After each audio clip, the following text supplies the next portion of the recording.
안녕하세요. 워우워우. 안녕하세요, 들깨 아줌마. 오늘은요, 배추를 심고 30일이 됐습니다. 이렇게 배추를 심으셨다면 한 달쯤 됐을 때 꼭 해야 할 일 3가지 지금부터 알려드릴게요. 첫 번째 하실 일은요, 2차 웃거름을 주는 시기가 되었습니다. 1차 웃거름을 심고 나서 15일 후에 이제 주셨을 텐데요. 2차 웃거름도요, 1차를 주고 나서 15일에서 20일 사이에 이제 웃거름을 주시면 되는데요. 배추는 아무튼 초반 성장이 좋아야지만 작황 상태가 속이 꽉 찬 배추를 수확할 수 있습니다. 그래서 저는 매년 15일에 한 번씩 이렇게 웃거름을 주고 있습니다. 2차 웃거름을 주실 때는요, 1차 웃거름을 주셨을 때는 질소 함량이 많은 비료를 선택해서 주셨을 거예요. 그래서 요소를 주신 분도 있고요. NK비료, 복합비료 이런 걸 주신 분도 있으신데요. 2차 웃거름을 주실 때는 그 비료에 꼭 이거를 꼭 넣어 주셔야 합니다. 그게 바로 칼슘 성분이 들어있는 비료를 같이 꼭 넣어 주셨을 때 배추가 칼슘 부족 현상이 나타나지 않거든요. 배추는 칼슘이 부족하게 될 때 정말 병충해도 약하게 되고요. 칼슘 성분이 충분히 어느 정도 들어가게 되면 잎의 조직이 아주 튼튼하게 돼요. 그래서 병이 왔을 때도요, 병을 물리칠 수 있는 힘이, 내병성이 강해질 수 있거든요. 그리고 또 칼슘이 부족하게 되면 그 꿀통 배추라 그래서 꽃갱이가 속이 차지 않은 배추가 될 수 있고요. 그리고 또 배추의 끝이 희끄무리해지는 부족 형상들이 이거 말고도 등등등 많이 나타날 수가 있습니다. 그래서 2차 웃거름을 주실 때는 비료의 칼슘 성분까지 꼭 챙기셔야 되는데요. NK비료나 복합비료에 칼슘 성분이 들어있는지를 꼭 확인하시고요. 그게 들어있지 않다면 칼슘 성분이 들어있는 비료를 사용하셔서 NK비료에 칼슘을 섞어서 같이 웃거름을 껴줘 주신 일을 해 주시거나, 만약에 NK나 복합비료만 껴줘 주셨다면요, 칼슘 성분만 들어있는 이런 액체 비료들이 또 판매를 하거든요. 이런 거를 따로 구입을 하셔서 옆면 시비로 뿌려주신 일을 2차 웃거름부터는 꼭 해주셔야 되고요. 이렇게 액체로 칼슘을 만약에 뿌려준다 그러면 한 차례뿐 아니라 수시로 한 2~4차례 정도는 칼슘 비료를 껴줘 주셨을 때 칼슘 성분이 효과를 볼 수 있습니다. 자, 웃거름을 주실 때는요, 지금 저는 여기 배추는 정확히 날짜를 따지면 28일 된 배추, 옆은 30일 된 배추입니다. 배추가 먼저 심고 이틀 후에 또 배추를 심었는데 지금 크는 속도의 작황 상태를 보면요, 30일 된 배추보다 28일 된 배추가 훨씬 좋습니다. 그 이유가 있습니다. 두 품종이 둘 다 불안 플러스라는 품종인데, 요거는 조합원에서 판매하는 모종을 심었고요. 여기는 이웃 어르신한테 모종이 정말 어린 모를 갖다가 심은 모종이거든요. 근데 어린 모를 심은 모종이 이틀이라 빨리 심었는데도요, 뿌리 활착이 빨리 되지 않더라고요. 그래서 배추 같은 경우는 너무 어린 모종을 심어도요, 뿌리 활착을 하고 크는 속도가 더딘 거를 정말 눈에 띄게 도드라지게 볼 수가 있었거든요. 그래서 모종을 심으실 때도 적당히 큰 모종을 심으시는 게 초반 성장이 훨씬 더 유리하다는 걸 말씀을 드리고요. 이 배추 같은 경우는 배추와 배추 사이가 아주 잎이 그냥 막 다 포개져서 이 배추는 정말 많이 컸거든요. 이렇게 큰 배추는 이제 웃거름을 주시는 방법과 별로 아직 크지 않은 30일 된 배추에 웃거름을 주는 방법을 달리 하셔야 돼요. 여기 같은 경우는 배추와 배추 사이가 아주 뒤덮여서 엄청 무성한 잎을 상태를 볼 수 있다.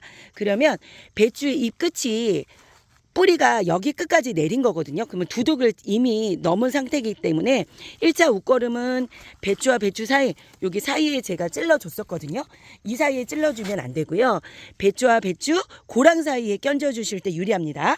배추가 이렇게 무성하다면 배추와 배추 사이 고랑에 이제 웃거름을 주셔야 되는데, 저 같은 경우는 이제 잡초 매트를 한 상태예요. 그래서 지금 호스로 물을 이 속에 지금 흠뻑 준 상태여서 물이 흥건히 있죠.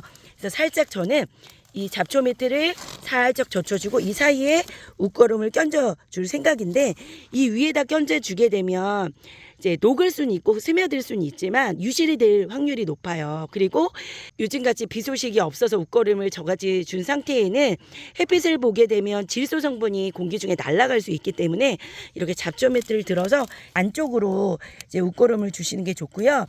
이 잡초 매트가 없고 그냥 고랑과 고랑 사이에 이제 웃거름을 껴줘 주실 때는 풀이 있으면 또 안 돼요. 풀이 있으면 이 배추가 그 영양분을 웃거름을 빨아 먹어야 되는데 풀이 몽땅 빨아 먹을 수 있으니 풀 관리를 하시고 나서 고랑과 고랑 사이에 뿌려주고 나서는 또 질소 성분이 바로 날아가지 않게요. 물을 흠뻑 끼얹어 주시면서 이제 웃거름을 뿌려 주셔야 하고요.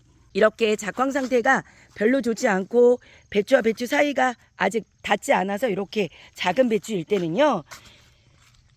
이 끝자락에 이렇게 찔러가지고 웃거름을 주셔도 돼요. 그래서 한 달이 됐어도 웃거름을 고랑에 껴줘야 할지 이 배추와 배추 사이에 껴줘야 할지를 판단을 하시면서 자 배추 웃거름을 챙겨 보시고요. 자, 두 번째로 말씀드릴 거는요, 수분 관리예요. 지금 이제 배추가 30일이 됐을 시점부터 이제 배추 속이 오므라드는 꽃갱이가 오므라드는 결구가 되는 시기이거든요. 이 결구가 되는 이 시기에는요, 정말 수분의 요구량이 아주 중요합니다. 배추는요, 물로 한 90% 이상 물로 키운다고 보면 되거든요. 그래서 일주일에 한 번씩은 고랑과 고랑 사이에 물을 흠뻑 끼얹어 주셔서 수분 관리를 해 주셔야 되고요. 물을 아니면은 이렇게 1차 웃거름 주고 이렇게 중간중간 찔러준 곳이 있으면 이 사이에 찔러서 물을 넣어 주셔도 되는데 절대로 주의하실 거. 배추를 이 꽃갱이 직접적으로 물을 배추 입에 닿게 물을 뿌려주시는 것은 절대 금지입니다. 물을 배추잎에 직접적으로 뿌려주게 되면요, 이 속에 물도 제대로 흡수도 되지 않지만요, 물이 잎이 자꾸 닿게 되면 병충해에 약해져요. 그리고 배추가 물 수압에 따라 또 꺾이거나 부러질 수 있기 때문에 그 상처난 부위로 병원균 침입이 또 될 수 있기 때문에 물을 주실 때는 고랑과 고랑 사이에 물을 주시거나 아니면 비닐 멀칭을 이렇게 찔렀을 때 요 사이로 물을 직접적으로 뿌려주실 때 물의 효과가 있을 수 있고요. 이렇게 일주일에 한 번씩 물을 흠뻑 주셔야지만 거름에 비료와 칼슘 성분을 넣어준 게 땅속에 물로 이동을 하면서 칼슘 성분이 작용이 되거든요. 그래서 아무리 거름에 칼슘 성분을 넣어주고 수시로 일주일에 한 번씩 수분 관리를 해주지 않으면요, 칼슘 결핍 증세가 또 나타날 수 있습니다.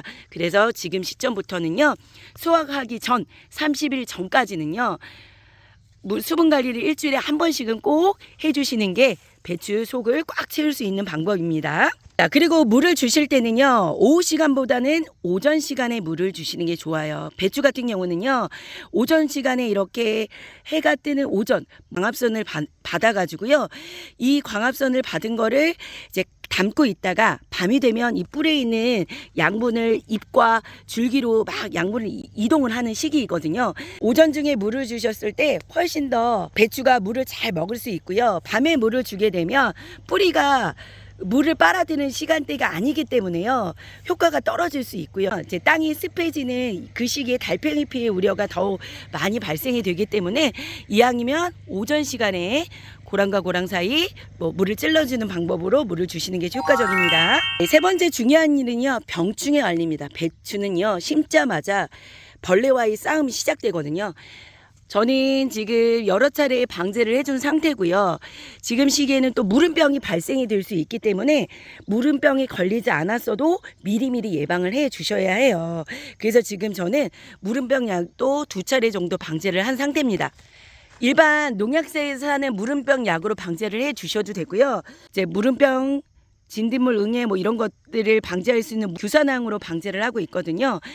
이렇게 친환경 자재를 저처럼 사랑하고 있으면 대부분 이 안에 황성분이 많이 들어있어요. 그래서 황성분이 들어있을 때는 이 약을 살충제와 같이 혼용을 하시기보다는 단독으로 사용하시는 게 약 효과가 좋아요.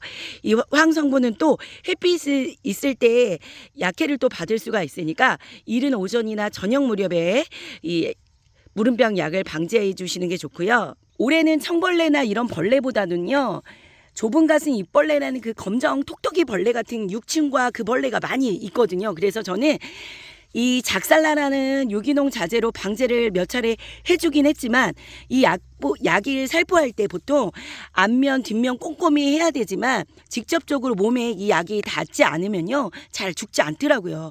그래도 주기적으로 이런 약이든 살충제 약이든 꾸준히 방제를 해주실 때 배추를 지키실 수가 있고요. 또 저는 수시로 잡아주는 일을 하고 있습니다. 이렇게 구멍이 뻥뻥뻥 뚫려져 있다면요. 뒷면을 이렇게 보세요. 그러면 좁은 가슴 잎벌레 유충이 꼭 이렇게 붙어 있거든요. 얘 지금 붙어 있죠. 요거를 꼭 잡아주셔야 됩니다. 요게 아주 나중에는 통통해지고요. 잎을 엄청 갉아 먹어요. 요게 유충이 커가지고요. 좁은 가슴 잎벌레에 벌레로 이제 변신을 하는 거거든요. 요거를 저는 지금 주기적으로 계속 잡아주고 있습니다. 그 유충이 이렇게 변신하는 거거든요. 지금 이렇게 이런 것도 있을 수 있어요. 요게 진짜 보면은 두 개씩 막 짝짓기를 하고 있어요. 요게 번식률이 엄청 좋습니다. 이렇게 변하기 전에 잎 뒷면에 많거든요. 와, 제가 진짜 이틀 전에 몽땅 잡아줬는데 또 있네, 또 있어. 어우, 징그러운 놈 아주 그냥. 이 유충을 진짜 수시로 보일 때마다 뒤집어 까가지고 잡아주셔야 개체수가 줄어들 수 있어요. 그래서 주기적으로 뭐 저같이 이런 유기농 자재, 고삼 추출물과 황이 들어있는 살충제이긴 하는데 이런 게 아니더라도요. 농약사에서 약 하나 또 구입을 하셔서 약을 하실 때는 꼭 하나만 주기장창 쓰시는 것보다는요. 약재도 이렇게 바꿔가면서 돌려가면서 약을 살충제를 해주셔야 또 효과가 있습니다. 그리고 이 시기에 또 이제 해야 할 일이 뭐냐면요. 진딧물 약까지 꼭 해주셔야 돼요.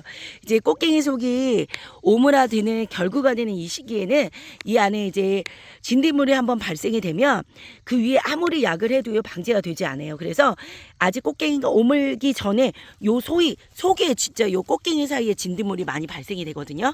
그래서 꽃갱이가 아무는 이 시점에 한두 차례는 진딧물을 약을 꼭 방제를 해 주셔야 나중에 속을 깠을 때요 진딧물이 이 안에 우글우글 발생되지 않습니다.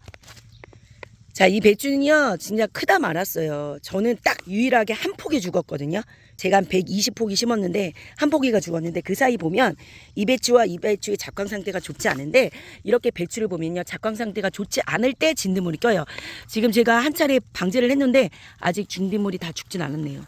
여기 보면 진딧물이 이렇게 꽃갱이 속에 이렇게 생깁니다. 이 속에 생긴 상태에서 결구가 되기 시작하면 이 안에서 이제 못 나오고요. 아주 그냥 이 안에서 알을 까고 또 까고 해서 아주 그냥 진딧물로 바글바글한 배추라서 나중에 수확해서 못 먹게 되거든요. 이렇게 진딧물이 생기게 되면요 이파리가 오글오글해집니다. 이렇게 오글오글 이놈의 새끼. 요것도 한번 약을 또 퐁퐁물이든 아니면 퐁퐁물도 효과가 있어요. 진딧물에 퐁퐁물이든 아니면 진딧물 약이든 방제를 해서 얘가 또 옆으로 가지 못하게 꼭 지금 시기에 진딧물도 방제를 해주셔야 합니다. 일개 가족 여러분, 이렇게 배추밭 30일이 될 때 할 일들이 너무 많네요.